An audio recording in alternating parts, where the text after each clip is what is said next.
this. Saying, my soul. He's saying, I'm sick to my stomach because I have heard that there is a battle coming against the people. See, the wickedness that Jerusalem had brought on themselves, and therefore they brought the destruction on themselves, caused Jeremiah to be deeply disturbed. Right? See, Jeremiah wasn't disturbed because they were a terrible people. No.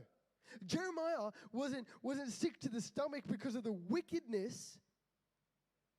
He was sick to their stomach because of the wickedness that they found pleasure in, knowing the ultimate judgment that they would have. Right?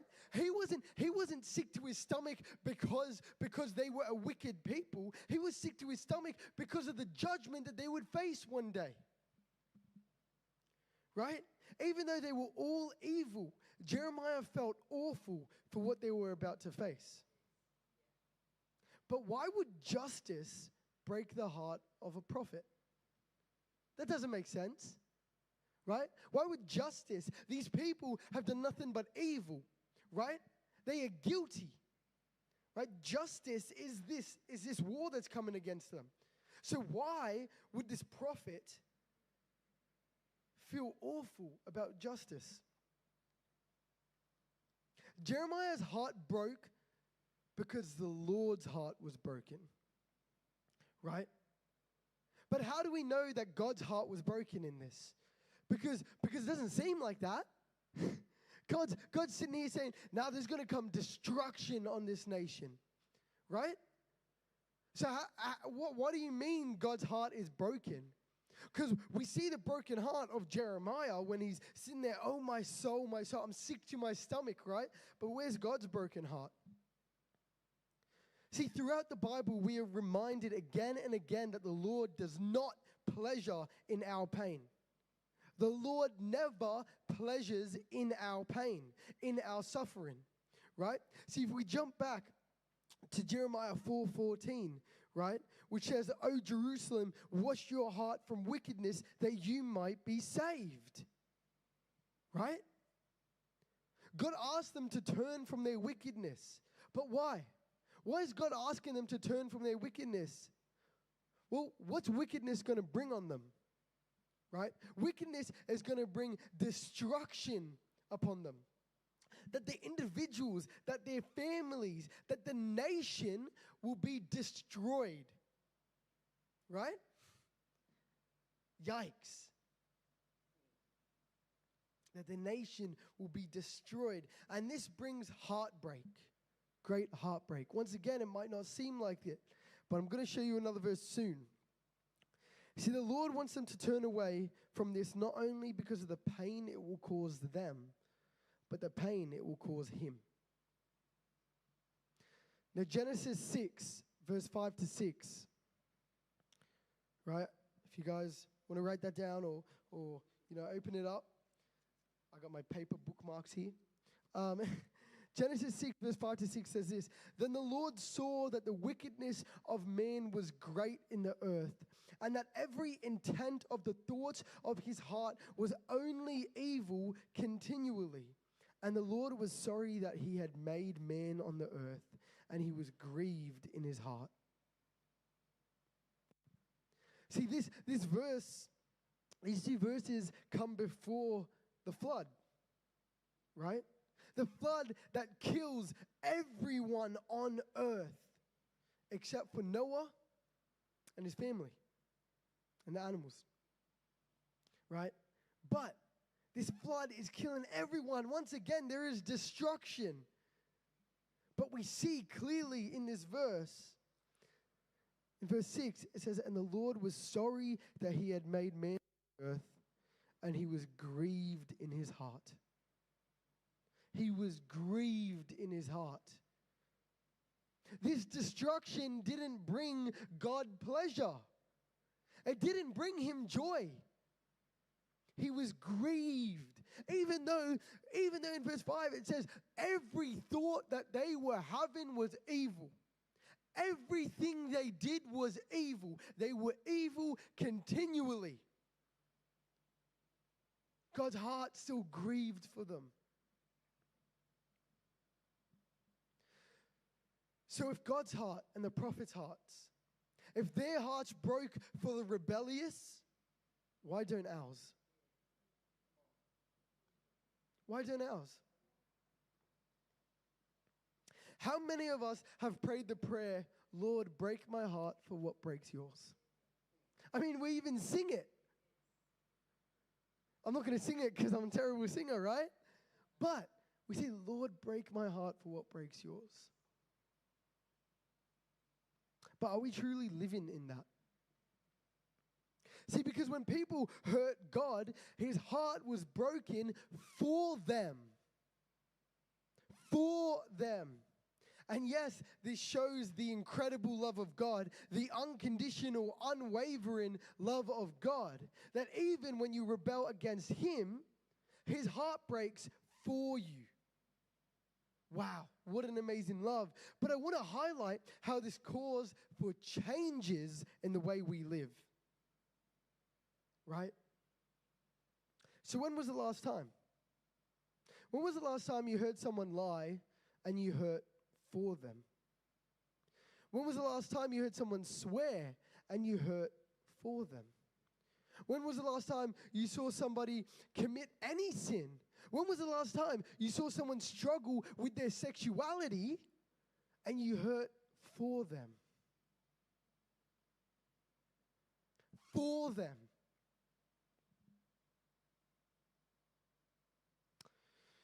See, when was the last time you saw someone corrupted by sin, deceived by sin, and it made you sick to your stomach, not because of their sin, but because of the judgment they would face? See, it's so easy in this world, in this corrupt world, to look at people's sin and be disgusted by it. Right? Man, it is such a corrupt world. But when was the last time your heart hurt for them? Because how dare you think for a moment that there is any joy in anyone being thrown into the pit of fire? There is no joy in that. There is no joy in having anyone thrown into hell. Man, like that breaks my heart.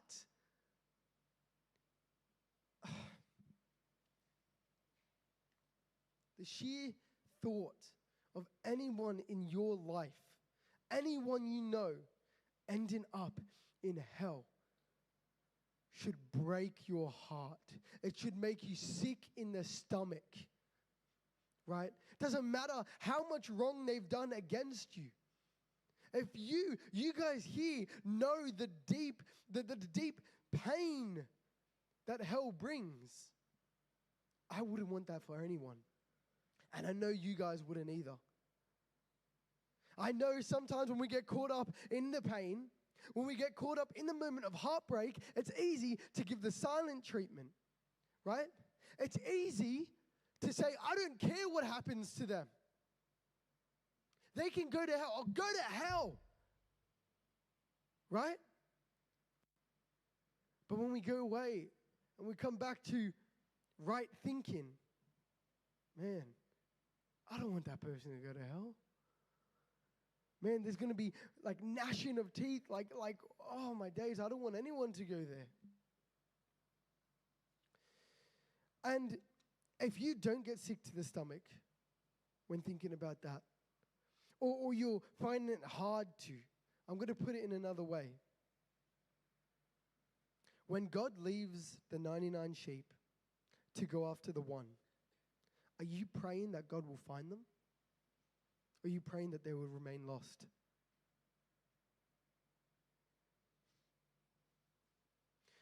Wow. God is going after the lost one. Are you going to pray against God? Are you going to pray that that one sheep remains lost? Or are you going to be praying that that one sheep would be found and returned to the other 99? Where there would be rejoicing, where there will be joy and pleasure, not pain and suffering. See, Jeremiah was a great prophet, right? But many scholars refer to him as the weeping prophet. The weeping prophet. See, Jeremiah would lament and weep and tear his clothes, thinking about the pain that is to come, right? And I'm not asking you to tear your clothes. I'm not asking you to weep day and night. I'm not asking you to, put on sackcloth and just be this terrible, terrible mood. I'm not asking you to do that. I'm asking you to pray for the lost sheep. Right? I'm asking you to want that sheep to be found. I read this quote earlier when I was preparing for this sermon, and I want to read it to you guys. Is that okay? This is what it says. It says, "Where are the Jeremiahs of the evangelical church in these postmodern times? Where are the men and women who have such awe for the justice of God, such love for the church of Jesus Christ, and such pity for the lost souls of the world that they weep over the sins of the nation?" Such pity for the lost souls of the world that they weep over the sins of the nation. Where are they? Man, I know in myself I haven't been like that. But that's what we're called into. Right? So where are they? Man, where are they? But why am I talking about this? Right? What's the point of all of it? Why am I telling you this? Why does this have any importance? Why am I trying to break your heart? Like, Brandon, I came to smile. I came to get in the presence of God and leave with a, nice message and go and tell, yeah, God's going to bless me, And yes, he will. We just went on this series with Pastor Andrew about how God is going to bless us. Spiritually, physically, God wants to bless us. Because as he said, what's the alternative? Right? So Brandon, why are you leaving me with this message? I don't want to cry. I don't want to have my heart broken. See, I told you I was speaking about heartbreak. But that's not just because I want you to know about it.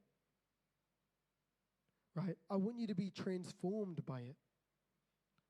I don't want you to sit here and listen, oh man, God's heart broke. Wow. I want you to be transformed by it. I want you to have your heart broken too. And I know that sounds whack. I know that sounds crazy to sit here and say that I want every person in this church to have their heart broken. Right? But wow, what can happen when your heart breaks?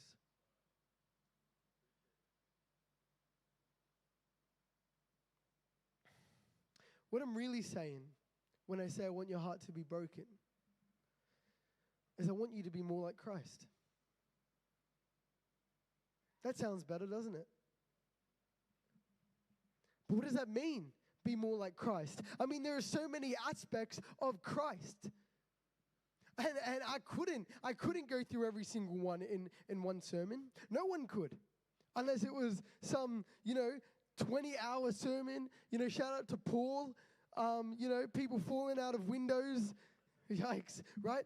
But the reason I'm saying this is because I want us to be more like Christ. To have our heart broken like God's heart broke. Man, we see it in the prophets. We see it, and we see Paul write about time and time again to be imitators of Christ.